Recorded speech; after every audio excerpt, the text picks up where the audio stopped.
Oh boy, we had some loaded weight classes, weights totally dominated by sleeper picks, and weights totally collapsing inside themselves. Where do we look to find these awesome matches? Well, look no further than the great freestyle tournament of the World Team Trials. I love this tournament because we see national champs or several-time All-Americans meet in the very first round of the tournament sometimes. Making the tournament is a huge accomplishment, but making your way through the World Team Trials bracket is one of the highest achievements in the sport. And today we are going to do a mega recap of the World Team Trials in classic TrueTan Wrestling fashion, covering everything you want to talk about from the World Team Trials. There was upsets, dramatics, and overall amazing wrestling, so let's stop wasting time and crack into this monster of a tournament with amazing women wrestling, Greco stars back in action, and crazy men's freestyle upsets and battles that no one will forget for a very long time. If all that sounds really fun to you guys, be sure to like, comment, and subscribe to not only keep the lights on, but to keep the train running here at TrueTan Wrestling. Now let's start this showdown with all the best 2 out of 3 weight classes with returning world medalists sitting in Final X, so aka 57, 61, 74, 79, 86, 92, and 97 kilograms. Also, PS, I will share my thoughts on the attendance issue that was all over Twitter and some technical problems that was also all over Twitter at the end of the video, but this video is to talk about some great wrestling, so let's do that first.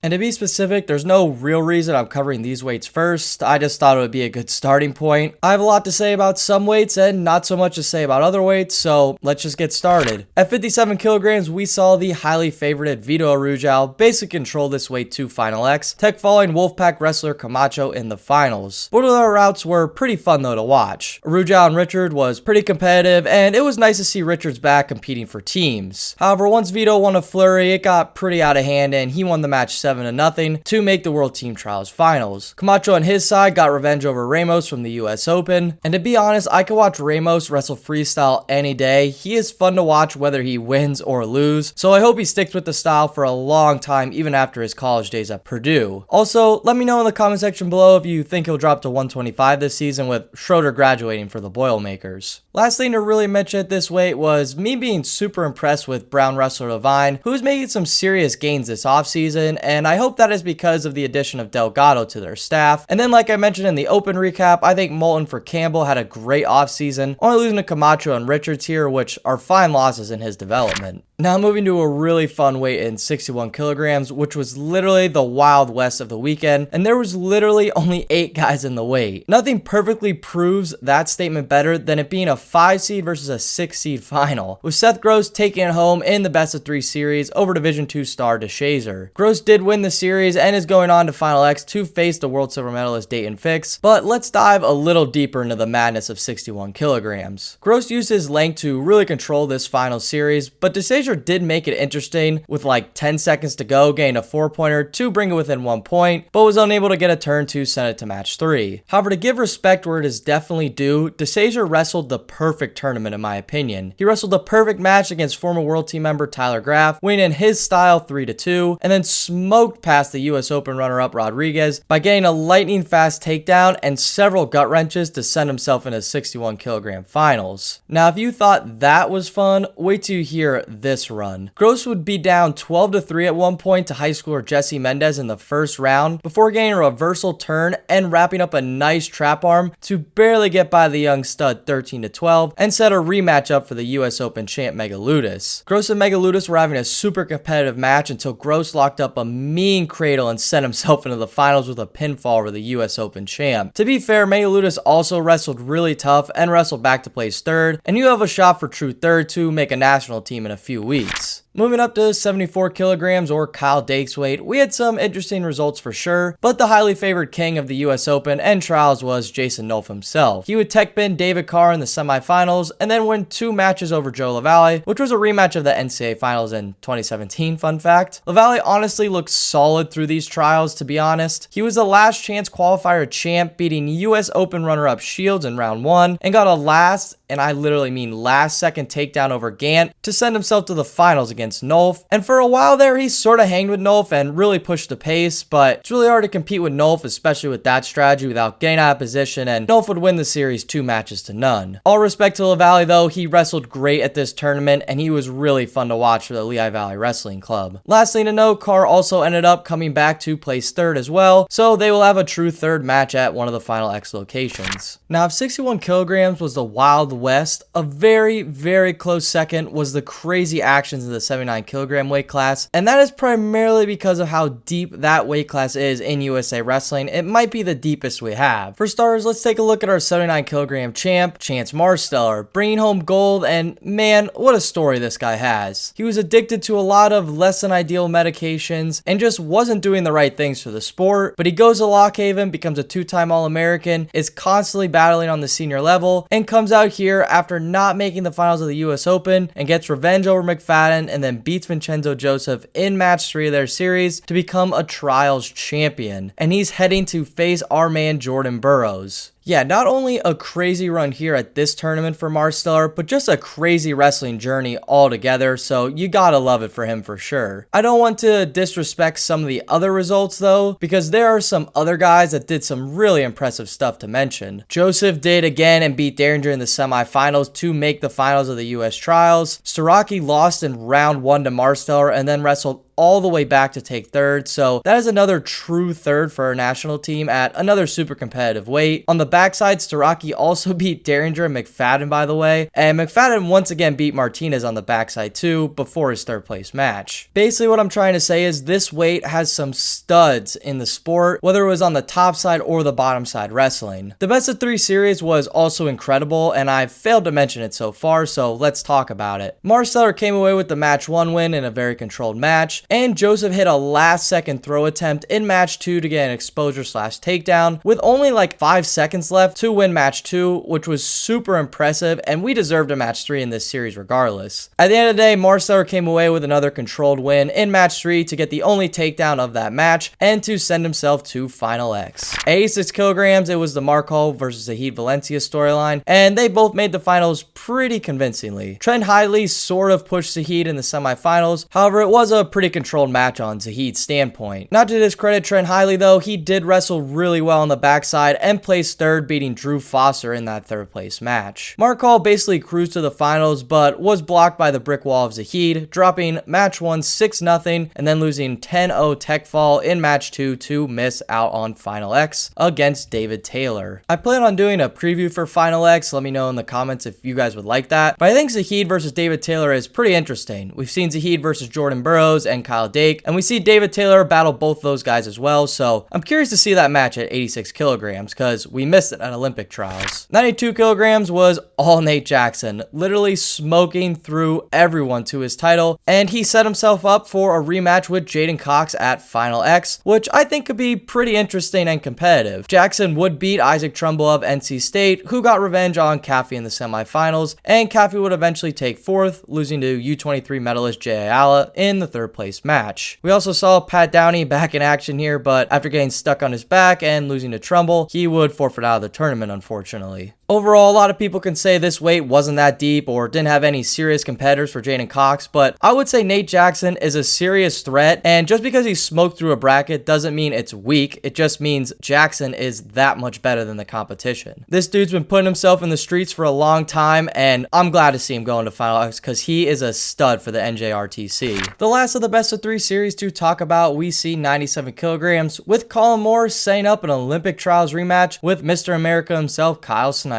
This weight was really small with only 6 guys, and to be honest, I thought it was going to be a Moore versus Machiavello show, but there were some other storylines for sure, like Laird of Ryder, who still has some eligibility left, did pretty well for himself, wrestling Machiavello super tough, and then coming back to place 3rd. Colin Moore, I don't know if I can say is on the level of Kyle Snyder just yet, but he for sure has gotten way better since the last time we saw him. He used to be super close to Machiavello, and he's even lost to him in this style before, but he came out swinging in this final series, winning by tech fall and then a controlled 6-0 to win himself a trials title and a Final X berth. Now, before we dive too far into the three non-returning medalist weights, 65, 70, and 125 kilograms, let's talk some women's wrestling because some of these weights were stupid good. And I gotta reflect, to be honest. 50 kilograms was loaded from head to toe with talent. We had a U23 rematch in Shielsen versus Valencia, with Shielsen getting the match back pretty convincingly. Golston and Shielsen would have another super close match, but Golston would make the finals against Lamp, and talk about a run for Lamp. She beat Mortimer, who was looking really tough this tournament, but Lamp put herself on another level, taking out Mortimer pretty convincingly and then beating Goldstein 2-0 to set up a USA women's match with Lamp versus Hildebrand. 53 only had 4 girls, and the winners of the semis went right to Final X since there was no returning medalist. However, this weight was really tough, don't get me wrong. We had Parrish over Hean, which from a name perspective is amazing, and that match was great too, with Parrish winning 6-0, and then Felicity Taylor just smashed her semifinal match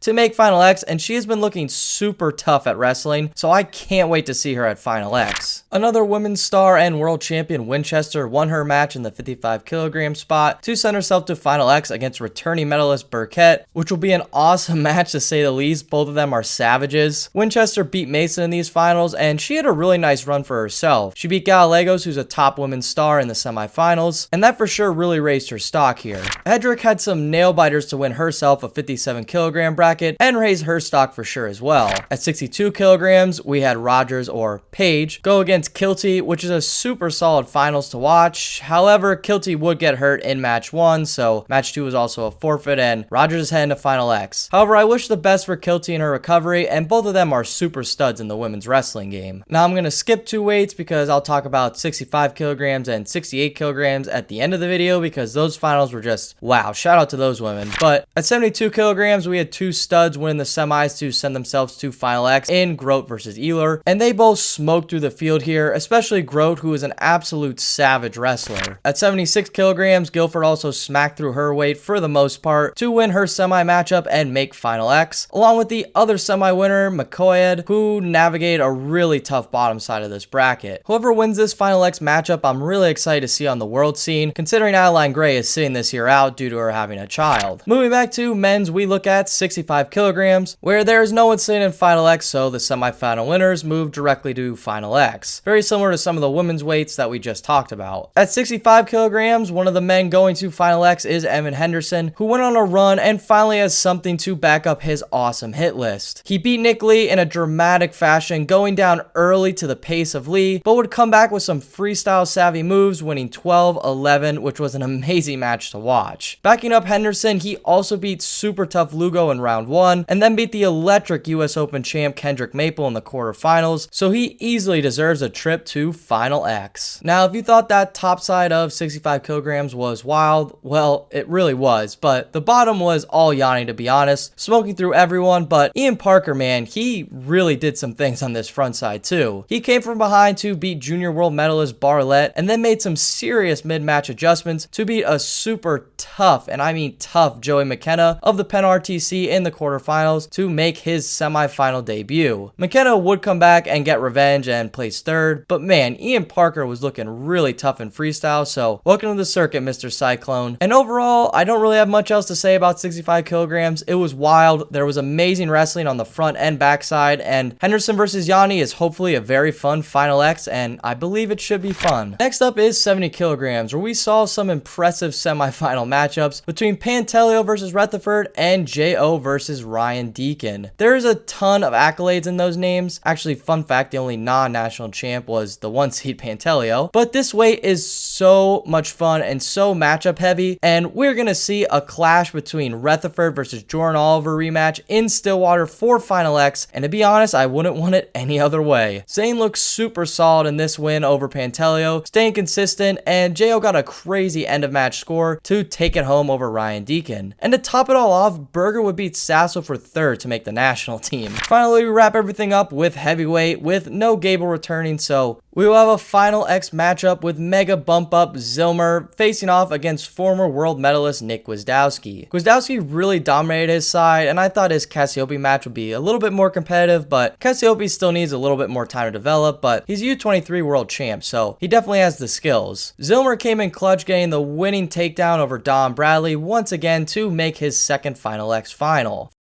Finally, last but not least, let's talk a little bit of Greco. They only had one final that was a best of 3 series, and that was taken by Braxton Amos, who will face Hancock in Final X, our only returning medalist in Greco. Honestly, I wish Amos and Hancock were at different weights because they are two of our best in that style for sure, but to be honest, that's just wrestling. That's how it goes. For college or Greco fans, Schultz made Final X versus Farmer at 130 kilograms or heavyweight. Kamal Bey is heading back to Final X at 77 kilograms after his year suspension has been up, and he'll be facing off against Holmes, who actually upset Perkin, and they both looked really good on their route to Final X, so that match will for sure be wild. We also have Vera, the Cuban, heading to Final X at 72 kilograms, and hopefully we can finally see him wrestle a little bit for us on the world scene because he is super tough, and he sort of had a rough route at the Olympic trials, so he could do some great things for us at 72 kilograms on the international scene. Finishing things up, like I said, we have women's 65 kilograms with Bruntile versus Velti, which are two elite studs that could have possibly made Final X at other weights. Bruntile is a tough young star on the rise who had an impressive last second score to push match 3, but Final X veteran and world team member won 2 of the 3 matches to make a match against returning medalist Molinari, and man, this weight is just so top heavy. It is crazy. These 3 women are just so good at the sport. Finally, at 68 kilograms, we had Ramirez versus Piercing, who had a best of 3 series as well, and all 3 of those matches went to criteria, which is insane statistically. Ramirez won 6-6, then Piercing won 2-2, but then Ramirez would take it home, winning 6-6 once again in a crazy series, and that is a recap of a wild US trials, ladies and gentlemen. Oh yeah, similar to most massive tournaments, this one was no different. It was crazy. On the men's side of things, some weights totally fell apart where other weights were totally dominated by one person, and the same is true for women's and Greco. Congratulations to all the winners here and all the people competing in Final X. I can't wait to watch some of the best in the sport compete in Stillwater and New York. Finally, to address essentially the Twitter issues, yes, I saw the attendance was super low, and that is super unfortunate, but not really sure what to say here or what's the right thing to say. Not to be crude, but this is wrestling and we're still growing the sport and we're still pretty small retrospectively. It's hard not to let NCAA wrestling blind our judgment, but it's a lot easier to follow your alma mater and it's way easier to follow college wrestling news than freestyle, which is fine. It isn't for everyone. It stinks because there are some of the best in the sport wrestling, but I feel like the trials have never really been that packed to begin with anyway. The sport has really grown in 10 years, so this stinks, but we will see it grow, don't worry. It's just, it will take time. Finally, addressing the Flow Wrestling technical difficulties, I'd like to say I'm not sponsored or work for Flow by any means. All I'll say is the stuff just kind of happens. I know they have a record of this stuff kind of happening, but considering I had problems my first stream and then my apartment's Wi-Fi totally shut down during my second stream, I don't think I'm the right person to leave my thoughts on why Flow should fix problems with their streams. The stuff just happens, and at the end of the day, quality content does reach the masses in some shape or form. So overall, just control what you can control, and that is what these awesome athletes did. So if you enjoyed this breakdown of these stars at the World Team Trials, feel free to hit that like and subscribe buttons, along with leaving a comment on your thoughts. I'd love to hear what you have to say, because I love the World Team Trials. It had some amazing wrestling, and at the end of the day, that's what we all should care about. Now, I hope to see you all in the next one. Take care, everybody.